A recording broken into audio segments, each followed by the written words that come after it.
Yo, Joey here at School of Motion, and welcome to day 5 of 30 Days of After Effects. Today we're gonna get experimental and talk about how to get MIDI information into After Effects to create animation driven by that data. If you don't know what MIDI is, don't worry, I'll explain that too. We're gonna be sort of in and out of After Effects today because we're going to have to use another program, Logic to be specific, to actually create the MIDI information. Now, hopefully this is really interesting and gives you some cool ideas about unique ways to use After Effects. Don't forget to sign up for a free student account so you can grab the project files, example MIDI from this lesson, as well as assets from any other lesson on the site. All right, let's check this out. So let's start out this first video by doing a quick primer on what MIDI is, for those of you that don't have any experience with it, and for those of you that do, you know, who knows, maybe you'll learn something. So this app that I'm in right here is called Logic, and there's a lot of different programs out there that you can work, you know, with audio, and you got Pro Tools, Logic, Cubase, Sonar. I mean, there's a lot. If you have a Mac, it comes with GarageBand, which can do MIDI. I just like to use Logic. So first, let me just kind of show you what MIDI is, right? If I hit play,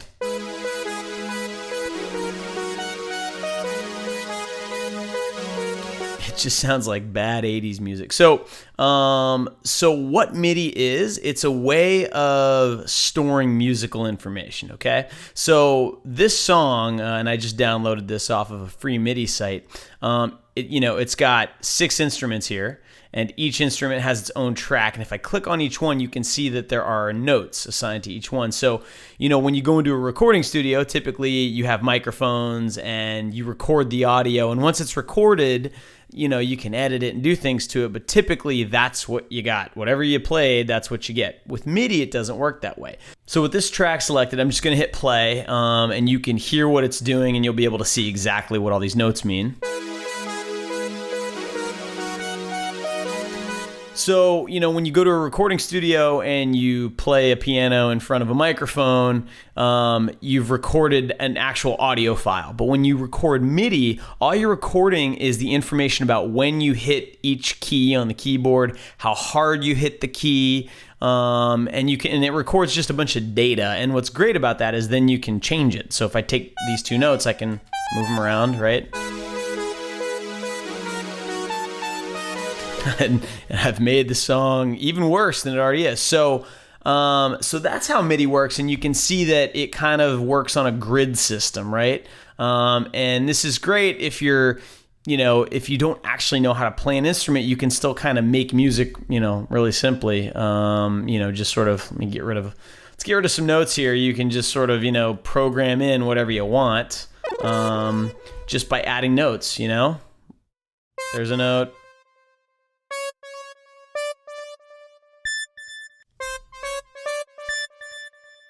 Right, and so that's how MIDI works. Now, you know, if you actually play piano, if you have a keyboard, you can really easily record your own MIDI information. And you know, as an animator, this was intriguing to me because, you know, especially when you're doing animations that have to be timed out to music, or you want things to sync up to a beat or something like that, it can be very tedious. And there's some ways to do it in After Effects that, you know, there's plugins that can kind of try to, you know, figure out when the kick drum's being hit and when the snare drum's being hit, and kind of read the audio file. But if you could actually get this information into After Effects, that would be super useful.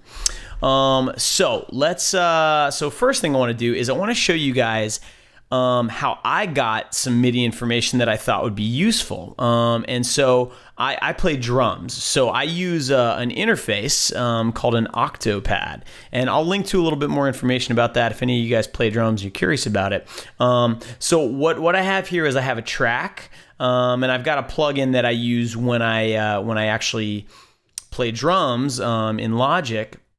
It's called Superior Drummer. It's this really cool plugin that works for a lot of programs, and it lets you use MIDI to control this very realistic, you know, drum set sound, right?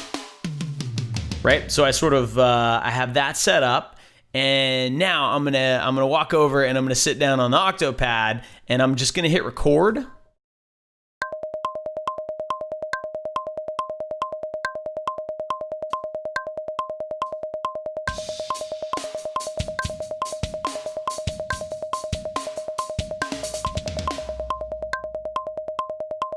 Cool. So that shows you exactly sort of how MIDI works. As I'm playing the drums, Logic is just recording basically on each little track here exactly what I played. And the different colors are just showing you different velocities, right? So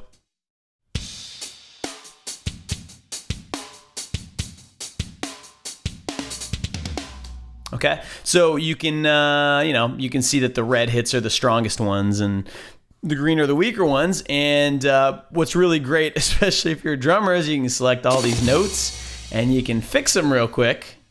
And so now everything's gonna be perfectly in time.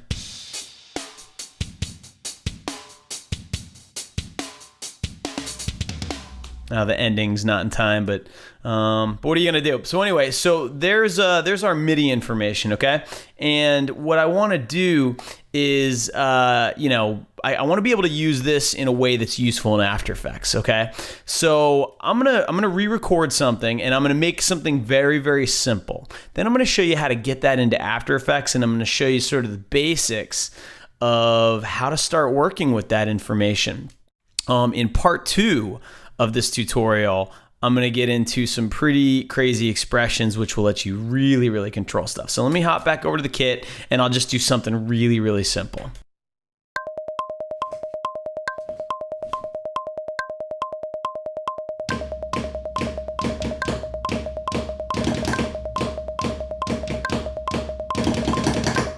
Cool, so that was much simpler, and this is gonna be easier to work with in After Effects, so let's just make sure that it sounds the way we want.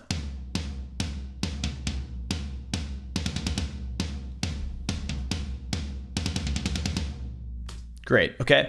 And what I'm looking for here, I want a little bit more variation in the dynamics of the playing, right? And you can see a lot of these hits are red, but you've got a few of them in there that are different colors. So what I'm gonna do is I'm just gonna select some of these and I'm just going to change the velocity of them, which is gonna make them a little bit different. This will make it a little bit easier to see what's going on in After Effects. All right, maybe I'll make these two a little softer too. See, this is what's great about MIDI, especially if you're a musician. You can just tweak the crap out of this stuff, right? Maybe I'll make these two a little softer. There we go. This one can be a little softer. Cool, and then we'll make these a little bit softer too, so it's more of a build up at the end. There we go. There we go.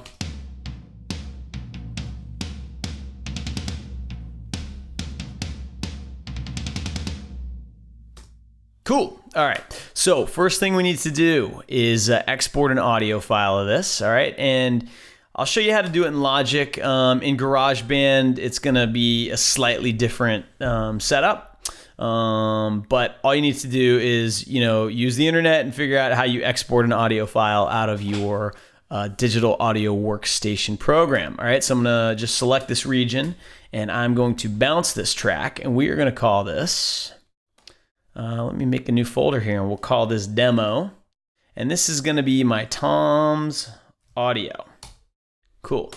All right, now you guys probably saw that I trimmed this little layer. There was kind of some extra stuff at the beginning that I didn't need. And so I trimmed it so it was just the part of the audio that I needed, okay?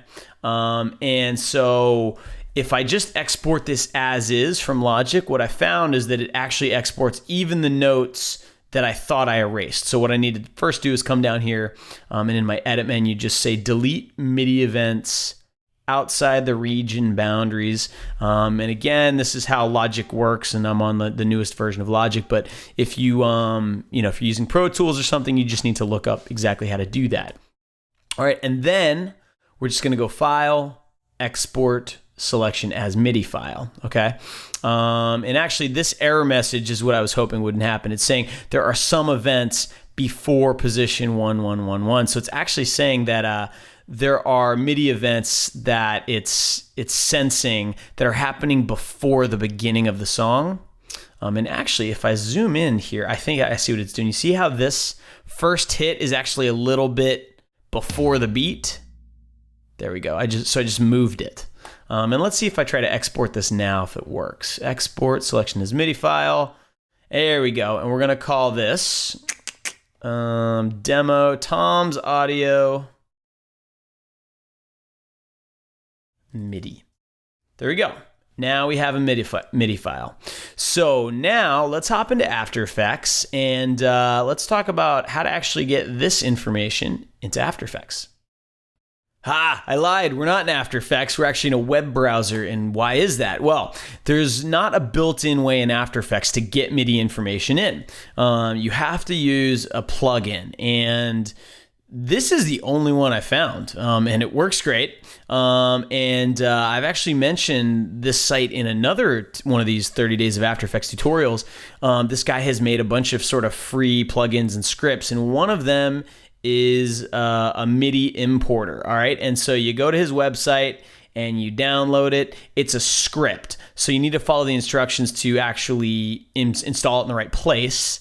And then once you install it, it shows up in After Effects in your window menu right here, OM_MIDI, and here it is, okay? So first thing I need to do is import that TomTom audio, all right? So let's go into the demo folder. Let's grab the Tom's audio. Let's throw it down there. And let's just preview that real quick.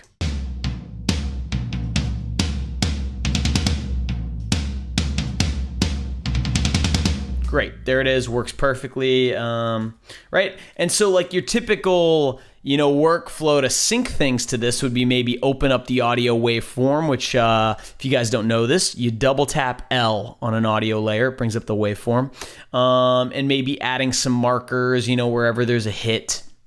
But now that we have the MIDI, we have a much more powerful tool. So let's import the MIDI. So what we're going to do is make sure that our OM_MIDI script is open. And we're going to click on this little tiny icon there. And this is where we tell it which MIDI file. So navigate to the folder. There's the MIDI file. Hit OK. Now this script, right, it's not like a professional thing that you buy, and so sometimes it's a little bit finicky, okay? So I found that what works best is to make sure you have the correct comp open and select some layer in there, okay? It just sort of helps tell this script that this is the comp I want you to put the MIDI information into. And when you hit apply, it should work. There we go. All right, now here's what it did. It created a null, and I usually just immediately rename that null MIDI. And you can see that it's put a bunch of effects on here. Now, the effect that it put on there is actually my good buddy, the expression slider. And it's renamed them channel 0, channel 0, channel 0, channel 9, channel 9, channel 9. And if I click on this null and I hit U, let's take a look at what we got. We've got a bunch of keyframes in there, okay? Now watch, I'm gonna play the audio and I want you to watch this playhead.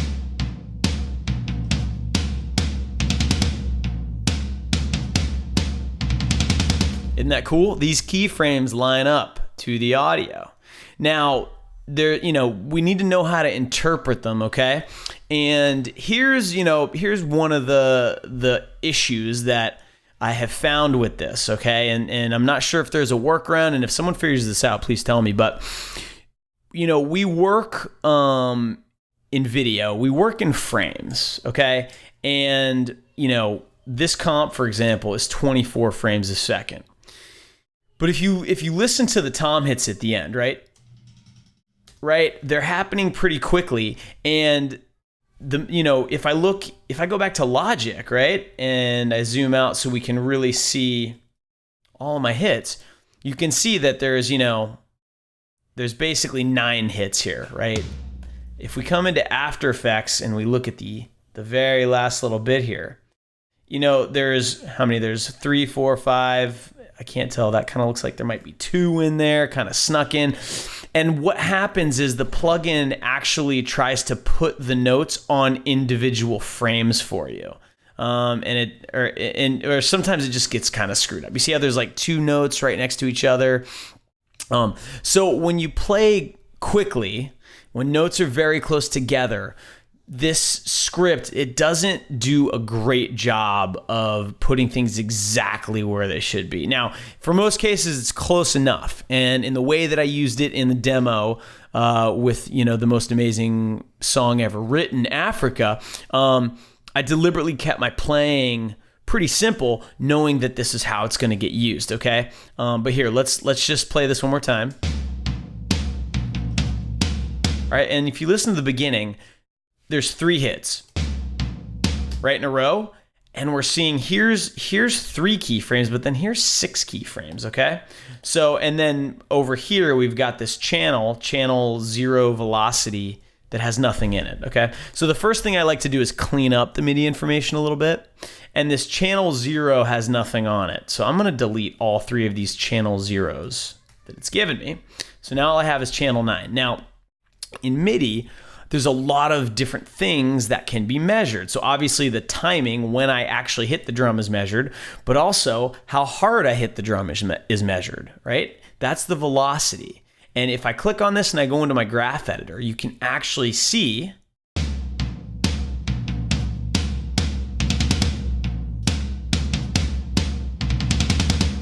right? You can actually see that the velocity matches up perfectly to my audio. Now the pitch on this isn't going to change because I'm playing one drum. If you had a piano instrument though, then you would have this. You'd have the same 3 kind of channels, right? You'd have the duration, and the duration of a drum hit is generally just kind of an instantaneous thing, right? So that's why when I click this, there's not a lot going on here. The velocity is changing, but when you're playing a piano, you actually might hold a note for a second and then let go. And so this will actually have more information in it for a piano than it does for a drum. You'll also have velocity information, and then you'll also have pitch information for the piano or for any instrument that has notes. This chart will move up and down and kind of tell you the pitch of the instrument, which you could do some cool stuff with too. But for now, let's keep it kind of simple. The drum doesn't have a pitch, so I'm also going to delete that. So now, you know, the way that this kind of works is whenever I hit a drum and it lands kind of on a frame, I get a keyframe on the duration. Right? Now here's our first problem with the duration. You can see there's 4 keyframes. There's actually 5 hits, okay? And it sort of didn't register the first one or something, right? But on velocity, it did register all of them, okay? And what happens with velocity is it puts an extra keyframe at the end, okay? And that extra keyframe kind of levels it back out, okay? See that? So you can delete that, or you can just ignore it. You know, you could go through and just sort of delete each of these keyframes if you didn't want to use that. But you know, until you actually start using the data, you're not really sure how it's going to work. So, you know, for this example, let's just leave this as is, and let's start doing something. Okay. So here's a quick and easy thing, and just so you guys know, you're gonna have to use expressions to do this. There's no other way to really make this work. And you know, again, if you've watched any of my After Effects tutorials, you know I love expressions. It's kind of my thing. And so you know, I want you guys to kind of get more comfortable with them. So all I'm gonna do is I'm gonna make a little circle here, and I'm just gonna tie the scale of the circle to this, okay? So let's look at the velocity here. So the highest it gets is 127, okay? So and it's interesting, so if I go here, if I go forward 1 frame, you can see that the value is 127, okay? The reason that number is 127 is because that's just the scale that MIDI works at. If we go back into Logic and take a look at this, let me open up this little guy down here. I'm gonna change this graph to note velocity, and so now you can see with all of the notes that there's kind of a corresponding dip in this velocity. If I hold my mouse over this note, it says velocity 127. If I hold it over this note, velocity 80, right? Right? So this is the information that's going back into After Effects. So that's the maximum, 127, and the minimum is 0, right? If I'm not hitting anything, then the velocity is 0. So what I want to do is I want to put an expression on the scale of this circle, okay? So what I want the scale to do is to look at this velocity slider, and I want it to scale from 100% when I'm not hitting the drum, maybe up to 200% when I'm hitting it as hard as I can. And when I'm hitting it in between, I want it to be somewhere in the middle. So the way we do that is we first need to set up a variable just to make this easier to read. So the value I want this expression to look at is this slider, channel 9 velocity. So I'm just going to make a quick variable, val equals, val is just short for value, equals this. We always have to add a semicolon at the end. Okay, and then I'm going to use the linear expression. Linear expression in After Effects is awesome. It lets you take one number that's changing over time and map it to a different number over time, okay? So if you had a value, for example, the velocity of a MIDI note going from 0 to 127, but I want to map the scale of this circle to go from 100 to 200, that's exactly what linear does. And the way it works is you type in linear, in parentheses, you have to give it 5 arguments. The first one is what value am I looking at? Well, we're looking at that variable we just made called val. Then the next 2 arguments are the minimum and the maximum number that is expected to come out of this thing you're measuring, okay? So we know the minimum is 0 and the maximum is 127. Then the next 2 numbers are what are we going to map to these 2 numbers, okay? So when this value is 0, what should the result be? Well, when I'm not hitting a drum, I want the scale to remain at 100. So I'm just going to type in 100. And when I'm hitting the drum as hard as I can, I want it to go up to 200. And that's it. Okay? Oh boy, we've got an error. Yes, here we go. The error message was telling me that this expression won't work because, and I'm glad you guys saw that because, you see, even when you use expressions all the time, you still screw them up every time. So scale is expecting an X and a Y number. And I am only returning one number here. So I'm actually going to say this, S equals linear. So now I'm setting up one more variable, S, which is going to store the value that comes out of that linear expression. And now I can return, instead of one number, I can return an X and a Y. All right, and the way you do that is with opening bracket, and then the first number, S, comma, the second number, S, close the brackets, okay? So all I'm doing is I'm telling After Effects I want this X number and this Y number to be the same. Both of the numbers will come from this expression here, okay? And if you are very unfamiliar with expressions, maybe you should watch the Intro to Expressions in After Effects video. All right, so now this expression should work, okay? So now let's do a quick RAM preview. And let me set this to half so it goes a little quicker.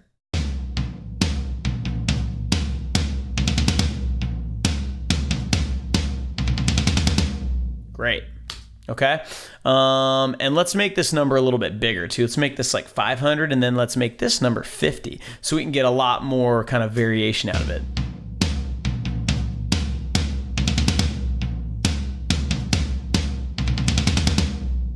So that's kind of it in a nutshell, how to get MIDI information into After Effects and how to begin using it. I want to show you guys one other thing I ran into while I was kind of preparing for this, and I'm not exactly sure why, but it'd be might be useful for you guys to know about this. I recorded a different piece of audio here. Let me grab it. It's this piece of audio, which is just let me hit LL here. Right, so this is a snare drum kind of just solo piece here, right? All right, and what's different about this, from the tom thing I did is I'm playing a lot faster, right? Like there's just a lot more notes to it. This is also longer. This is about 22 seconds here. And here's what happened when I imported the MIDI information. Okay, so that MIDI information is here. Okay, snare 2. And then let me hit apply. It brings it in.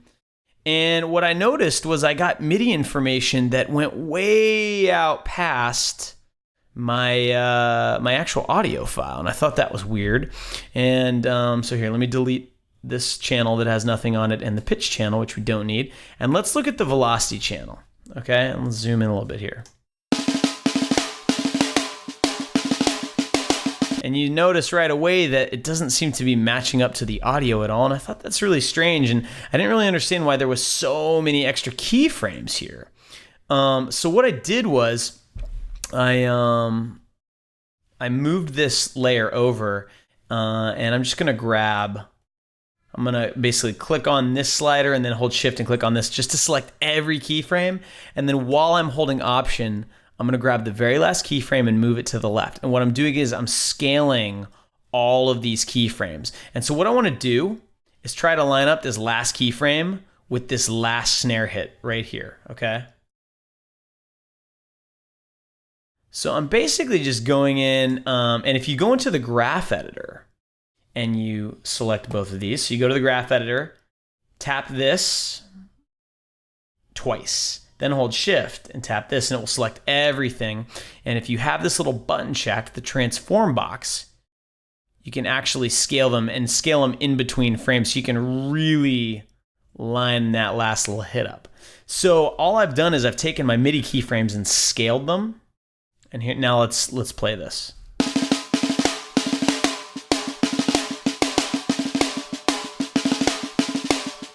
So you can see now it lines up perfectly, and I actually did check it and it lines up all the way through to the end. So if you have a ton of MIDI notes and it's a longer piece, just know you may have to scale the keyframes, okay?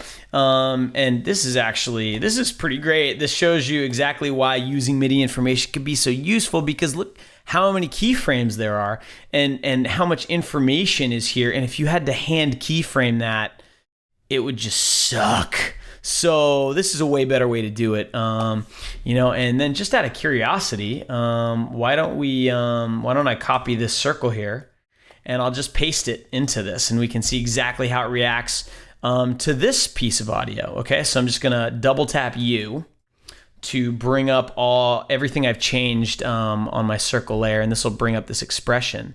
And you know, here's something that's kind of cool. Because I named my null MIDI, and in the expression, that's actually what it was looking for. It was looking for a layer named MIDI.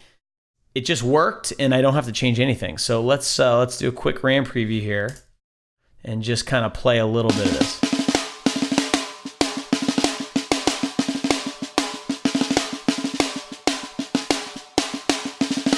So you can see that it's working. Now, obviously, it's very jerky.